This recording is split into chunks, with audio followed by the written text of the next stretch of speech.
Un fenómeno extraño ocurrió en California en una sola noche.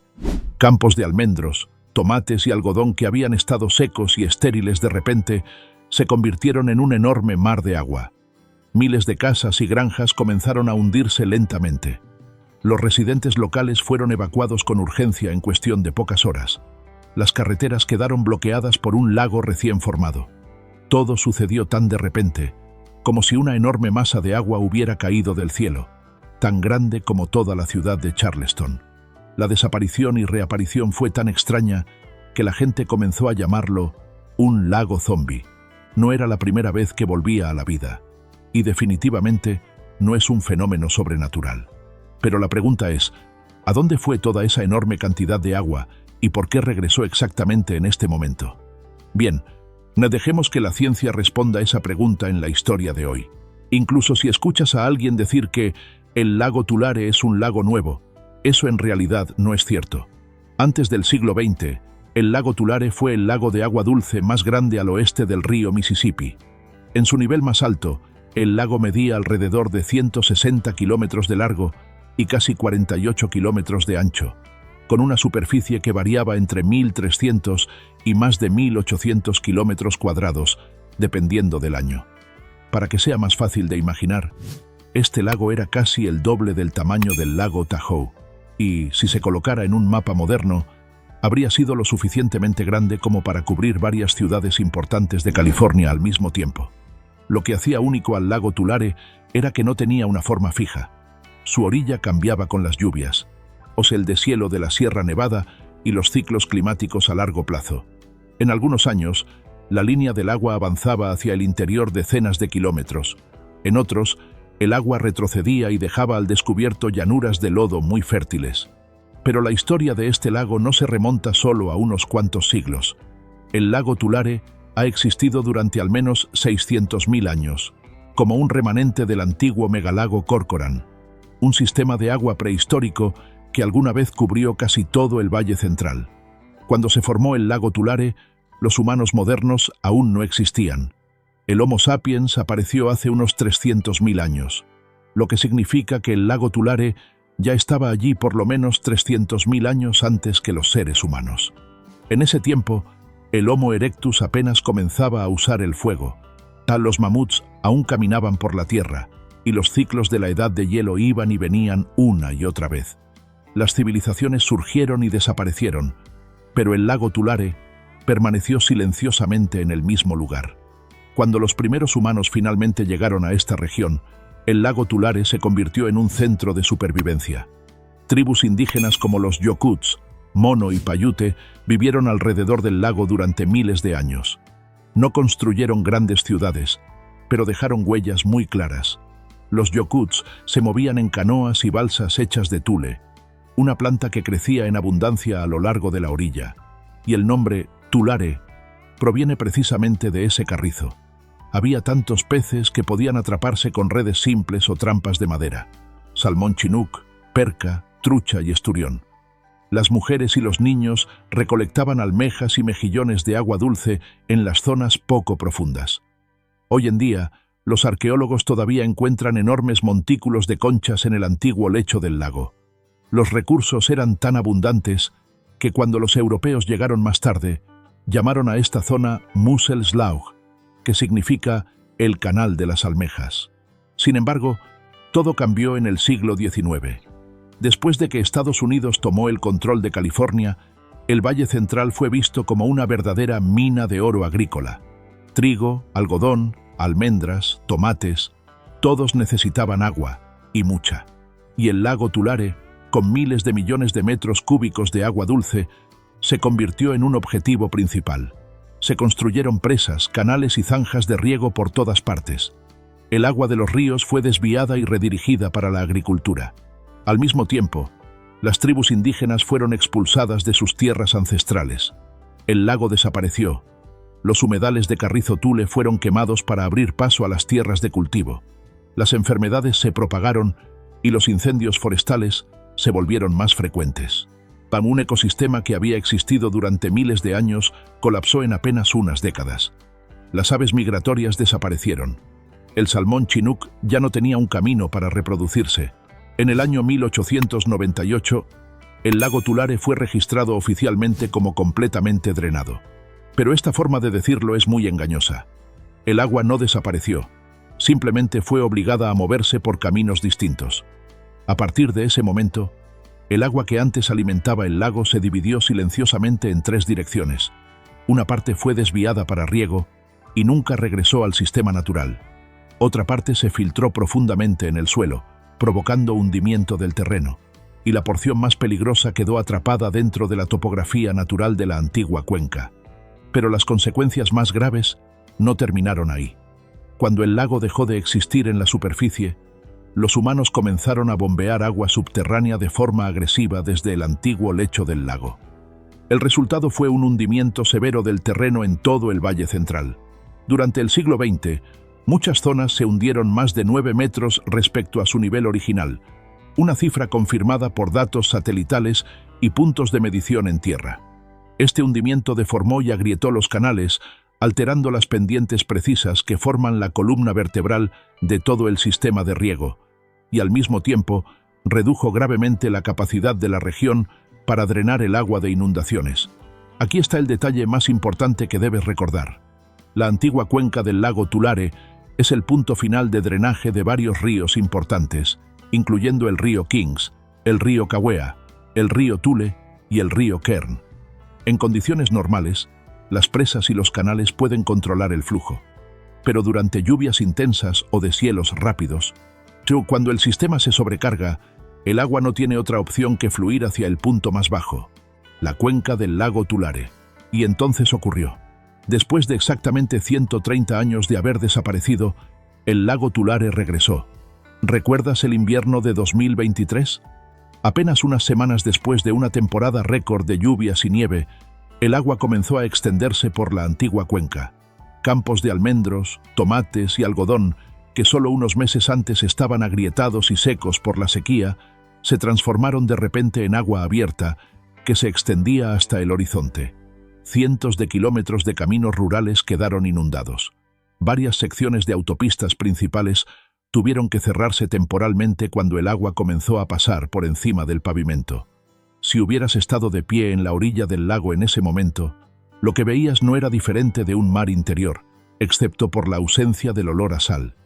En su punto máximo, el lago Tulare se expandió hasta alcanzar casi el mismo tamaño que la ciudad de Los Ángeles, o aproximadamente el doble del tamaño de un lago Tahoe reducido.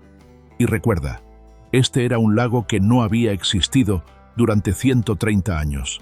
Miles de personas se vieron obligadas a trasladar su ganado. Bombas de agua, bodegas y líneas eléctricas quedaron rodeadas por el agua. Muchos agricultores perdieron toda una temporada de cultivo en una sola primavera. En algunos lugares, el agua llegó solo hasta el borde de las casas. No era lo suficientemente profunda para considerarse una inundación violenta. Las autoridades de California y la comunidad científica se vieron obligadas a enfrentar una pregunta que habían evitado durante más de un siglo. ¿Qué estaba pasando realmente aquí? Su primera conclusión sonaba familiar. Demasiada lluvia. Pero si solo se tratara de lluvias intensas, ¿por qué no en Los Ángeles? ¿Por qué no en San Diego? ¿Por qué exactamente en el Valle Central? ¿Por qué el agua no se distribuyó de manera uniforme por todo el estado, sino que se concentró justo en la antigua cuenca del lago Tulare, casi coincidiendo perfectamente con los mapas hidrológicos de finales del siglo XIX? Y lo más revelador de todo, ¿por qué los hidrólogos no parecían sorprendidos en absoluto? Hay algo que poca gente sabe y aún menos se atreve a decir abiertamente. California siempre ha sabido que el lago Tulare regresaría. Hidrólogos federales advirtieron repetidamente que el lago Tulare nunca podría ser eliminado de forma permanente. No desapareció, simplemente fue empujado bajo la superficie, enterrado bajo diques, canales y cientos de miles de hectáreas de tierras agrícolas. Pero esas advertencias chocaron con dos enormes barreras: la presión de la producción agrícola y el valor de la tierra. Solo el Valle Central genera más de 50.000 millones de dólares al año en producción agrícola. Nadie quería admitir que toda esta canasta de alimentos se construyó directamente sobre el fondo de un antiguo lago. Ahora volvamos a la razón por la que el lago Zombie regresó. Durante el invierno de 2022 a 2023, California fue golpeada por más de 30 sistemas de tormentas en menos de 4 meses. En la Sierra Nevada, muchas zonas registraron una acumulación de nieve del 200 al 300% del promedio histórico.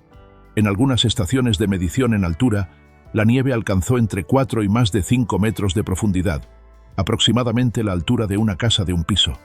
Ahora imagina esto: toda esa masa congelada derritiéndose casi al mismo tiempo y descendiendo hacia un valle cuyas salidas naturales habían sido completamente bloqueadas. Pero la lluvia y la nieve por sí solas aún no fueron el factor decisivo. Lo que realmente llevó al sistema al límite fue el fenómeno conocido como ríos atmosféricos, los llamados ríos en el cielo. Un solo río atmosférico fuerte puede transportar una cantidad de vapor de agua equivalente a todo el caudal del río Mississippi. En el año 2023, California fue golpeada por múltiples ríos atmosféricos de nivel 4 y 5, la categoría más alta en la escala de ríos atmosféricos, lo suficientemente potentes como para provocar inundaciones generalizadas, romper diques y transformar el paisaje en poco tiempo. En otras palabras, no era solo lluvia, sino ríos invisibles cayendo directamente del cielo. La situación empeoró cuando el deshielo coincidió con las lluvias de primavera. Después de un invierno largo y frío, las temperaturas subieron de manera inusualmente rápida a inicios de 2023. La nieve aún no se había derretido por completo cuando llegaron lluvias intensas. El agua proveniente de la Sierra Nevada aumentó rápidamente, obligando a muchas presas a liberar agua de forma urgente para evitar fallas estructurales, más enviando aún más agua a un sistema que ya estaba sobrecargado. Y en ese momento, el agua comenzó a hacer lo más simple en la naturaleza: fluir hacia el punto más bajo. ¿Recuerdas la antigua cuenca del lago Tulare? Es el punto final de drenaje de los ríos Kings, Kaweah, Tule y Kern. Durante más de un siglo, los humanos construyeron diques, desviaron y redirigieron estos ríos para el riego. El lago Tulare ya no tenía salida hacia el mar, así que cuando el volumen de agua superó la capacidad del sistema artificial, el agua no tuvo otra opción.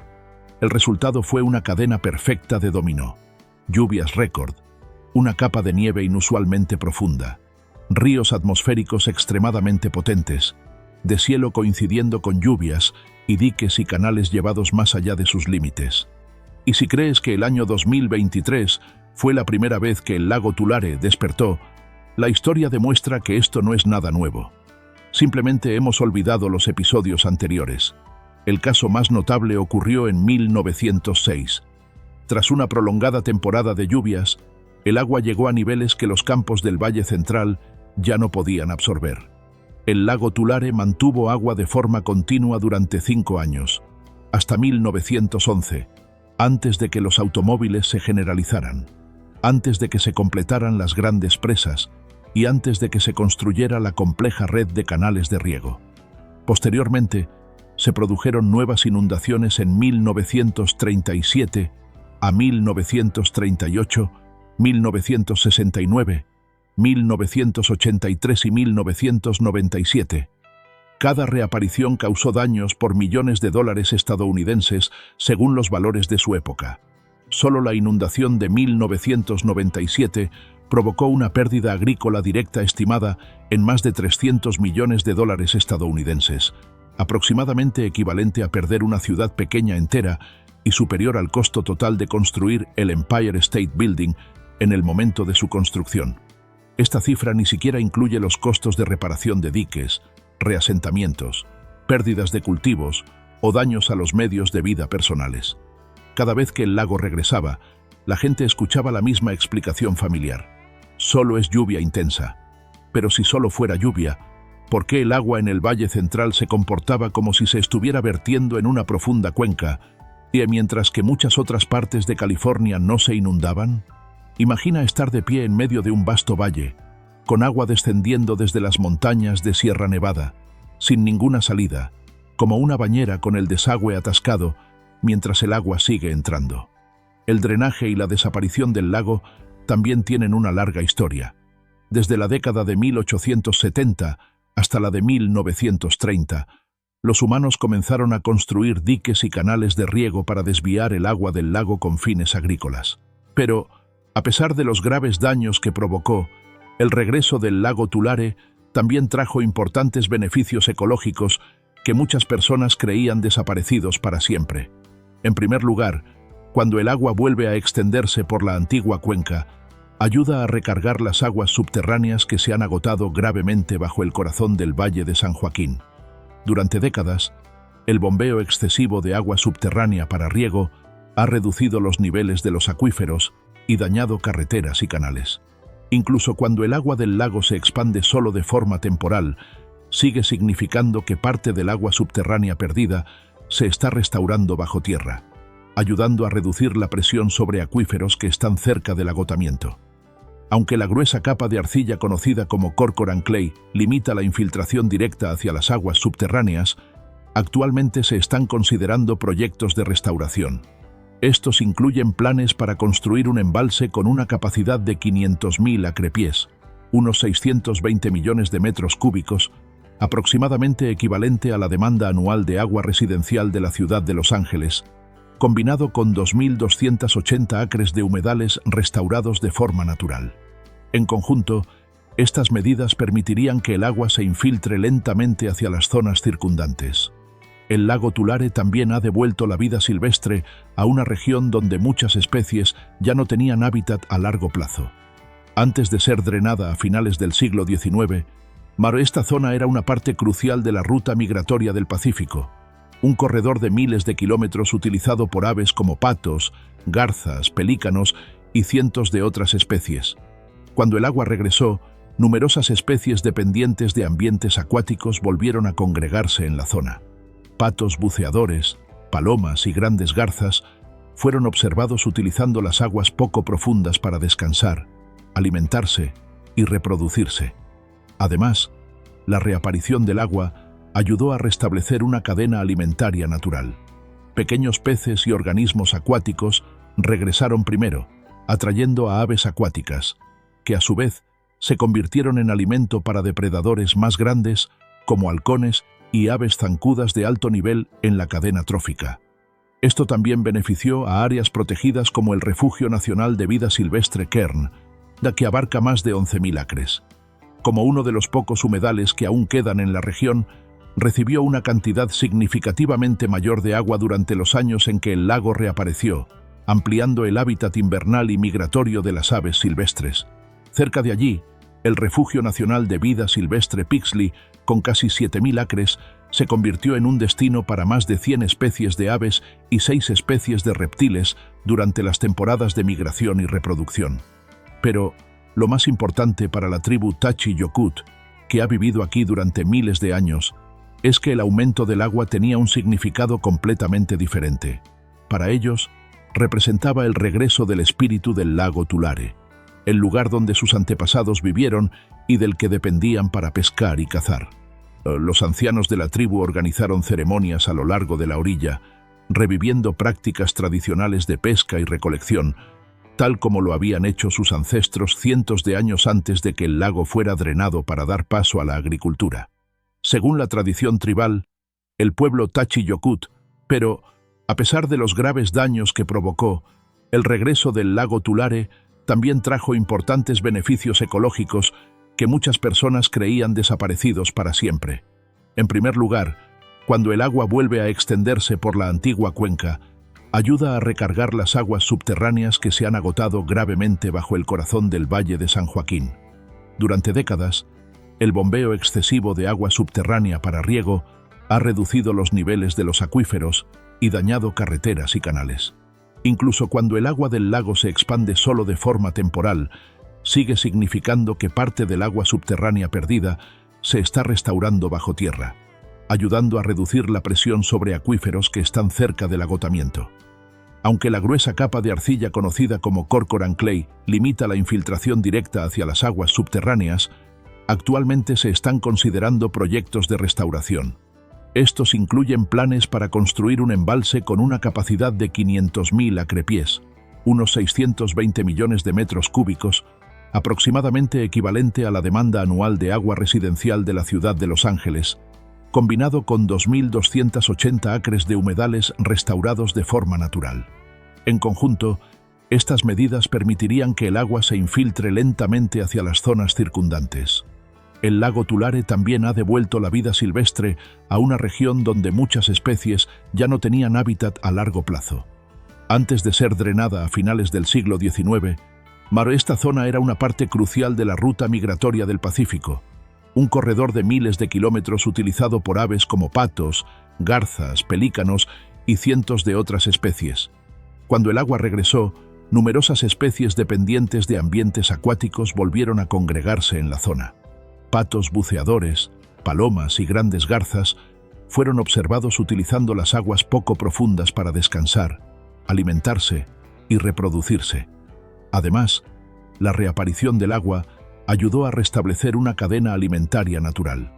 Pequeños peces y organismos acuáticos regresaron primero, atrayendo a aves acuáticas, que a su vez se convirtieron en alimento para depredadores más grandes como halcones y aves zancudas de alto nivel en la cadena trófica. Esto también benefició a áreas protegidas como el Refugio Nacional de Vida Silvestre Kern, que abarca más de 11.000 acres. Como uno de los pocos humedales que aún quedan en la región, recibió una cantidad significativamente mayor de agua durante los años en que el lago reapareció, ampliando el hábitat invernal y migratorio de las aves silvestres. Cerca de allí, el Refugio Nacional de Vida Silvestre Pixley, con casi 7.000 acres, se convirtió en un destino para más de 100 especies de aves y 6 especies de reptiles durante las temporadas de migración y reproducción. Pero lo más importante para la tribu Tachi-Yokut, que ha vivido aquí durante miles de años, es que el aumento del agua tenía un significado completamente diferente. Para ellos, representaba el regreso del espíritu del lago Tulare, el lugar donde sus antepasados vivieron y del que dependían para pescar y cazar. Los ancianos de la tribu organizaron ceremonias a lo largo de la orilla, reviviendo prácticas tradicionales de pesca y recolección, tal como lo habían hecho sus ancestros cientos de años antes de que el lago fuera drenado para dar paso a la agricultura. Según la tradición tribal, el pueblo Tachi-Yokut nació de los propios sedimentos del lecho del lago, por lo que cada ola que regresa se considera una parte sagrada de su tierra ancestral. Esperan preservar al menos una parte del lago como un patrimonio cultural vivo. El lago Tulare no es solo un fenómeno local inusual. Es un ejemplo claro de lo que los investigadores ambientales llaman el fracaso de los intentos humanos por remodelar la naturaleza. Cuando observamos la historia de la gestión del agua en todo el mundo, Tulare no está solo. A menudo se menciona junto al mar de Aral, en Asia Central, uno de los ejemplos más catastróficos de intervención humana a gran escala en un ecosistema acuático natural. A comienzos de la década de 1960, el mar de Aral, en Asia Central, era uno de los cuerpos de agua interiores más grandes de la Tierra, con una superficie de unos 68.000 kilómetros cuadrados, casi 90 veces mayor que el lago Tahoe y más de 4 veces el tamaño de la isla de Córcega. Para ponerlo en perspectiva, si el mar de Aral se colocara junto a la ciudad de Nueva York, su superficie de agua habría sido más de 60 veces mayor que toda la ciudad. El lago contenía un volumen de agua dulce equivalente a billones de metros cúbicos, suficiente para abastecer las necesidades domésticas anuales de más de 5 pequeños países, como Estonia, Eslovenia, Letonia, Lituania y Kosovo. El mar de Aral fue en su momento un próspero centro pesquero. Antes de que el nivel del agua comenzara a descender en la década de 1970, la producción anual promedio de pescado alcanzaba aproximadamente entre 35.000 y 40.000 toneladas, una cifra suficiente para sostener a miles de familias locales, mantener activas las aldeas pesqueras y apoyar industrias relacionadas como el procesamiento y transporte de pescado. Sin embargo, a partir de la década de 1960, las autoridades soviéticas comenzaron a desviar el agua de los 2 principales ríos que alimentaban el mar de Aral, el Sirdaria y el Amu Daria, para abastecer enormes sistemas de irrigación destinados al cultivo de algodón. El objetivo era aumentar la producción algodonera, pero el costo fue extraordinariamente alto. En apenas unos 30 años, la superficie del mar de Aral se redujo en más del 90%, pasando de 68.000 kilómetros cuadrados a aproximadamente 5.000 kilómetros cuadrados a finales de la década de 1990. El nivel del agua descendió casi 30 metros en muchas zonas, fragmentando el lago continuo en varias masas de agua dispersas, poco profundas y en rápido proceso de desecación. Las consecuencias fueron mucho más allá de la pérdida de agua. A medida que el agua retrocedía, decenas de miles de kilómetros cuadrados del antiguo lecho del lago quedaron expuestos y se transformaron en un desierto salino compuesto por polvo fino y sedimentos. La sal y los productos químicos agrícolas acumulados en el fondo del lago fueron transportados por el viento hacia pueblos cercanos, provocando una grave contaminação del aire. Voltemos ao Lago Tulare. Após a grande inundação de 2023, muita gente pensou que o lago apenas apareceria por algumas semanas e depois desapareceria como uma poça gigante. Mas a realidade foi bem diferente. A água permaneceu por muitos meses e avançou até o ano seguinte, da mesma forma que aconteceu durante o ressurgimento de 1983. Os primeiros modelos chegaram a prever que a superfície do lago poderia permanecer por 1 a 2 anos antes de recuar completamente. E foi exatamente o que aconteceu. No início de 2024, ainda havia mais de 4.500 acres alagados, o equivalente a milhares de campos de futebol ainda submersos nessa antiga bacia. Então, qual será o futuro do Lago Tulare? Se os ciclos de clima extremo continuarem, especialmente com chuvas recordes e derretimento rápido da neve, o lago poderá reaparecer muitas outras vezes. Alguns cientistas e moradores locais já discutem se seria melhor manter parte do lago como uma zona natural de amortecimento, ajudando a reduzir a pressão das enchentes e recarregar o lençol freático que vem se esgotando, ou continuar drenando tudo para recuperar as terras agrícolas, como foi feito ao longo de todo o século XX. Ambas as opções têm um custo. Manter a água significa sacrificar áreas agrícolas altamente produtivas. Por outro lado, tentar impedir o retorno do lago implica aceitar o risco de novas inundações repentinas, caras e difíceis de controlar. Finalmente, para concluir la historia de hoy, el lago Tulare desapareció durante más de un siglo, pero en realidad nunca se fue. El agua simplemente estaba esperando el momento adecuado para regresar, recordándonos que la naturaleza no firma contratos permanentes con los seres humanos.